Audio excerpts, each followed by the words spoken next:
Destituer un président pour acte de guerre inconstitutionnel. Ces mots, lourds de conséquences, résonnent désormais dans les couloirs du Congrès américain. Le représentant Thomas Massie a qualifié la récente décision de Joe Biden d'autoriser des frappes sur le territoire russe des « actes de guerre inconstitutionnels » mettant en péril la vie de tous les citoyens américains. Selon lui, cette action justifierait une procédure de destitution à l'encontre du président. Avant d'explorer cet enjeu explosif, abonnez-vous et partagez cette analyse essentielle. Mais au-delà de cette accusation, Massie n'hésite pas à décrire Biden comme une marionnette involontaire de l'État profond, une déclaration qui attise davantage les tensions politiques aux États-Unis.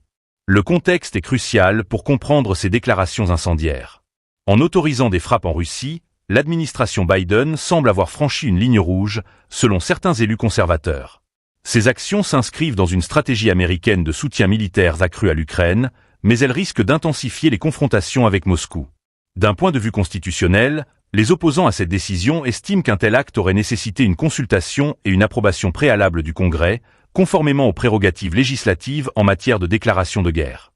Cette controverse met également en lumière un débat plus profond sur les pouvoirs présidentiels en matière de politique étrangère.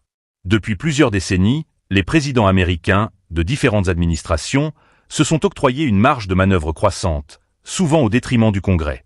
Mais dans un climat géopolitique aussi tendu, où le moindre faux pas pourrait avoir des conséquences mondiales, cette décision pourrait bien déclencher une crise institutionnelle majeure. Les partisans de Biden répliquent, soulignant que ces frappes s'inscrivent dans une réponse proportionnée et stratégique pour contenir la Russie tout en défendant les principes démocratiques en Ukraine.